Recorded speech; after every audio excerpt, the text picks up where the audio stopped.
ओम नमो भगवते वासुदेवाय नमो नमस्कार बंधुगण आपण मानकु आम यूट्यूब चैनल को स्वागत। बंधुगण आज आम आपण मानकु कहबू 7 तारीख विषय कि 7 तारीखर दिनटी आपणकर किपरि साब्यस्त हेबो कि ए दिन आपणकर विशेष भाव किपरि कटिबो ता सहित जदि कहिबा केउ केउ क्षेत्र रे आपणकु फायदा हेबो केउ केउ जिनिस रे आपणकु सावधानता अवलंबन करबाकू पड़िबो आपणक लव लाइफ किपरि रहिबो क्यारियर किपरि रहिबो बिजनेस आउ व्यापार किपरि रहिबो ता सहित स्वास्थ्यर किछि महत्वपूर्ण इनफॉरमेशन मध्ये आमे आपण मानको भिडियो रे कहबू आ भिडियो शेष रे आमे आपण मानको गोटे उपाय विषय रे मध्ये कहबू जहा द्वारा आपण आजिर दिन को आहुरी अधिक शुभ और मंगलदायक साब्यस्त करि परिबे। आगो को वीडियो आरंभ करबा पूर्वरु आपन को हमर रिक्वेस्ट जदि आपण हम चैनल रे नुआ करी आछंती तो चैनल को सब्सक्राइब करंतु सांगरे नोटिफिकेशन बेल को मध्ये ऑन करंतु जहा द्वारा समय समय रे सह हमर वीडियो रो नोटिफिकेशन आपन को मिली जिवो।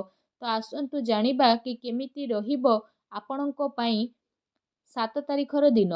जदि सबुठारु प्रथमे आमे आपण माननकु कहिबू कि कोन आजि आपणक पई पॉजिटिव रहिबा पई जाउछि। जदि आमे कहिबा तो फ्रेंड्स आजि कोनोसी कार्य को नेकी भल सफलता प्राप्त हेबार संभावना बनु अछि। जदि आपण कौनसी भी प्रकारर कार्य योजना को विस्तार करबा पई चेष्टा करुथिले किंबा कौनसी नुआ कार्यर आरंभ करबा पई चाहुथिले तो विशेष भाव रे सेथिरे आपणको भल सफलता मध्ये प्राप्त हेबो। एहा सहित जदि आमे कहिबा भूमि भवन वाहन आदि किणा किणीर मध्ये विशेष भाव रे जे जोग बनुछि। वैज्ञानिक दृष्टिकोण एवं उन्नत भावना आपणको आगो को बढ़ाइबारे सहायता प्रदान करिवो। बड़ वृद्धंकर आशीर्वाद आउ सहयोग आपणको उपरे विशेष भाव रे बनी रहिबो। ता सहित जो समाचार को प्राप्त करबा पई आपण काफी समय रु प्रयास करि आसुथिले आज से सबुरे आपणको विशेष भाव रे सफलता मिलिबो। केवल निजर कार्य को योजनाबद्ध रूप रे करबा पई ट्राई करंतु। चाकरी पई दिया जाइथिबा प्रतियोगी परीक्षार परिणाम मध्ये आपणको सपक्ष रे जिवो। ता सहित आपण निजर लक्ष्य प्रति पूर्ण रूप रे एकाग्रचित्त रहिबे आपणको सफलता अवश्य ही प्राप्त हेबो। ज्ञानवर्धक पुस्तक को पढ़िबारे आपण आपणकर टाइम स्पेंड करिवे। ता सहित कौनसी आध्यात्मिक और प्रतिष्ठित व्यक्तिर आशीर्वाद मध्ये आपणको मार्गदर्शन प्रदान करिवो। सामाजिक राजनीतिक गतिविधि रे आपण दूरता बनेकी रखंतु। एथिरे समय व्यर्थ हेबा परिवर्ते आउ किछि आपणको विशेष भाव रे प्राप्त हेबो नाही। दिल अपेक्षा आपण दिमाग रो निर्णय नेबा पई ट्राई करंतु। एहा सहित जदि कहिबा आपणकर स्वाभिमान कौनसी भी परिस्थिति रे हिम्मतर साथ छाड़िबो नाही। एहा आपणको पई सबुठारु अधिक बड़ संपत्ति रहिबो। संतानक शिक्षा संबंधित कौनसी महत्वपूर्ण कार्य मध्य हेबो। शिक्षा संस्थान रे जदि कहिबा आपणकर ध्यान रहिबो। अनुभवी तथा जिम्मेदारी लोकंकर मार्गदर्शन आपणको आहुरी अधिक मजबूतता बनै देबो। जहा पई आपणको उचित परिणाम मध्य हासिल हेबो आ आपणको मन बहुत ही प्रसन्न रहिबो। फ्रेंड्स आसंतु जानिबा ए दिन रे आपणको पई कोन नेगेटिव रहिछि। भूल कथा वार्तार प्रतिकार करिबा द्वारा ओ कारण रे लोक माने आपणको विपक्ष रे आसीबे आ आपणको सब कार्य बहुत ही समझौता आ गभीरतार सह करिबार आवश्यक रहिछि। टिके भी भूल बुझाबणार परिमाण आपणको घातक होई पारे। एथिपाई कौनसी संपर्कितक स्वास्थ्य को नहीं आपण टेंशन रे रही पारंती। विद्यार्थी माने हास परिहास एवं मनोरंजन आदि व्यर्थ काम रे पड़ी कि निजर काम रे समझौता आदु करंतु नहीं। पैसार मामला रे विशेष भाव रे कहा उपरे आपणको सावधान रहिबा पई पड़िबो। ता सहित राजनीति मामला रे कार्य रे बहुत अधिक सावधान रहिबार आवश्यकता रहिछि। एहा सहित कौनसी नुआ निवेश करिबा पूर्वरु आपण भल भाव रे जांच पड़ताल करि नियंतु। ए समय रे आर्थिक स्थिति किछि मंद आपणकर रही पारे। घरर बड़ वृद्ध बा वरिष्ठ सदस्यक स्वास्थ्यर आपणको विशेष रूप रे ध्यान रखिबार आवश्यकता रहिछि। अजणा एवं अपरिचित लोकंक द्वारा व्यवहार रे लेण देण रे सावधान रखिबार विशेष आवश्यकता रहिछि। खर्च उपरे आपण नियंत्रण रखंतु। एहा द्वारा आपणकर आर्थिक स्थिति काफी टाइम पर्यंत सुधुरी जिवो। ता सहित घरर लोकंक भितरे कौनसी हल्का फुल्का नोकझोक बा मतभेदर स्थिति मध्ये आपणकर उत्पन्न होई पारे। कौनसी संपर्कितक संबंधित कौनसी अप्रिय समाचार आपणको विचलित मध्ये करि पारे। सेथिपाई आपणको धैर्य एवं संयमता बनेकी रखिबा अति आवश्यकता रहिछि। आसंतु जानिबा आपणकर लव लाइफ आज किपरि रहिबो।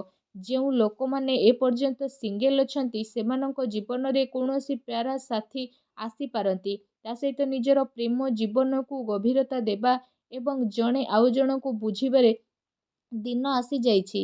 ଜୀବନସାଥୀ ଏବଂ ପରିବାରଜନଙ୍କର ସହଯୋଗ ଆପଣଙ୍କର ଆତ୍ମବଳ ଏବଂ ଆତ୍ମବିଶ୍ୱାସକୁ ବଢ଼େଇ ଦେବ। ଆଉ ଆପଣ ଚିନ୍ତାମୁକ୍ତ ହୋଇକି ନିଜର ସବୁ କାର୍ଯ୍ୟକୁ ଧ୍ୟାନ ପ୍ରଦାନ କରିବେ। ଦାମ୍ପତ୍ୟ ସମ୍ବନ୍ଧରେ ଆପଣଙ୍କର ମଧୁରତା ଆସିବ। ପରିବାରର ପ୍ରାଥମିକତା ଆପଣଙ୍କର ବନିଯିବ। ଜୀବନସାଥୀ ଆପଣଙ୍କର ପରିସ୍ଥିତିରେ ପୂର୍ଣ୍ଣ ରୂପରେ ସହଯୋଗ ପ୍ରଦାନ କରିବେ। ତା ସହିତ ଏକାଗ୍ରତା ଏବଂ ଘରର ବୃଦ୍ଧ ଲୋକଙ୍କର ଆଶୀର୍ବାଦ ଏ ସମୟରେ ଆପଣଙ୍କର ଆତ୍ମବିଶ୍ୱାସକୁ ବିଶେଷ ଭାବରେ ବଢ଼ାଇବ। ତା ସହିତ ପରିବାରରେ ଏ ଦିନରେ ଶାନ୍ତିର ବାତାବରଣ ରହିବ। ସନ୍ତାନଙ୍କର ଖୁସି ଏବଂ ଅଧ୍ୟୟନ ସମ୍ବନ୍ଧିତ ଜାନକାରୀ ଆପଣ ଅବଶ୍ୟ ନେଇପାରିବେ। କୌଣସି ପୁରୁଣା ମିତ୍ରଙ୍କ ମିଶିବା କାରଣରୁ ଖୁସି ମଧ୍ୟ ଆପଣଙ୍କୁ ବିଶେଷ ଭାବରେ ପ୍ରାପ୍ତ ହେବ। ଆସନ୍ତୁ ଜାଣିବା ଆପଣଙ୍କର ବ୍ୟବସାୟ କ୍ୟାରିୟର କିପରି ରହିବ। ଏ ଦିନରେ ଆକସ୍ମିକ ଧନଲାଭର ପ୍ରବଳ ଯୋଗ ଆପଣଙ୍କ ପାଇଁ ବନୁଛି। ପ୍ରତିସ୍ପର୍ଦ୍ଧା ଉପରେ ଆପଣ ବିଜୟତା ପ୍ରାପ୍ତ କରିବେ। ନୂଆ କାର୍ଯ୍ୟ ଆରମ୍ଭ କରିବା ପୂର୍ବରୁ ସମୟ ଆପଣଙ୍କ ପାଇଁ ବହୁତ ହି ଭଲ ରହିବ। ତା ସହିତ କାର୍ଯ୍ୟ କ୍ଷେତ୍ରରେ ଯଦି କହିବା କାମର ଅଧିକତା ରହିବ। ଆଉ ଦିନ ଆପଣଙ୍କର ଦୌଡ଼ା ଦୌଡ଼ିରେ ଯିବ। ଏହା ସହିତ ଆପଣ ପୂର୍ବ କିଛି ଟାଇମ୍ରେ ନିଜର ବ୍ୟାପାରରେ ଯାହା ବି ପରିଶ୍ରମ ଆପଣ କରୁଥିଲେ ତ କାଫି ଟାଇମ୍ ପର୍ଯ୍ୟନ୍ତ ଆପଣଙ୍କୁ ତାର ସକାରାତ୍ମକ ପରିଣାମ ମଧ୍ୟ ହାସିଲ ହେବ। ତଥା କାରବାରର ବିସ୍ତାରତ ସମ୍ବନ୍ଧିତ ନୂଆ ଯୋଜନା ମଧ୍ୟ ଆପଣଙ୍କର ବନିବ। ଏହା ଆପଣଙ୍କ ପାଇଁ ଅବଶ୍ୟ ହିଁ ଲାଭଦାୟକ ସିଦ୍ଧ ହେବ। ବ୍ୟବସାୟରେ ନୂଆ ନୂଆ ପ୍ରୟୋଗ ଦ୍ୱାରା କାମ କରିବା ଆପଣଙ୍କ ପାଇଁ ଅତି ଆବଶ୍ୟକ ରହିଛି। କାରଣ ବର୍ତ୍ତମାନ ସ୍ଥିତି କାରଣରୁ କାର୍ଯ୍ୟରେ ପରିବର୍ତ୍ତନ ଆପଣଙ୍କୁ ନିହାତି ଭାବରେ ଦେଖିବାକୁ ମିଳିବ। ଯଦି ଆପଣ ଭୂମି ଆଦିରେ ନିବେଶ କରିବାର ପ୍ରୋଗ୍ରାମ ବନେଇ ରଖୁଛନ୍ତି ତ ଆପଣ ସେସବୁରେ ନିବେଶ ମଧ୍ୟ କରିପାରିବେ। ଏ ଟାଇମ୍ ଆପଣଙ୍କର କାଫି ଅନୁକୂଳ ଭରା ରହିବ, ଯାହା ଆଗକୁ ଯାଇ ଆପଣଙ୍କୁ ବହୁତ ହି ଲାଭଦାୟକ ସିଦ୍ଧ ହେବ। ଫ୍ରେଣ୍ଡସ୍, ଆସନ୍ତୁ ଜାଣିବା ଏ ଦିନରେ ଆପଣଙ୍କର ସ୍ୱାସ୍ଥ୍ୟ କିପରି ରହିବ।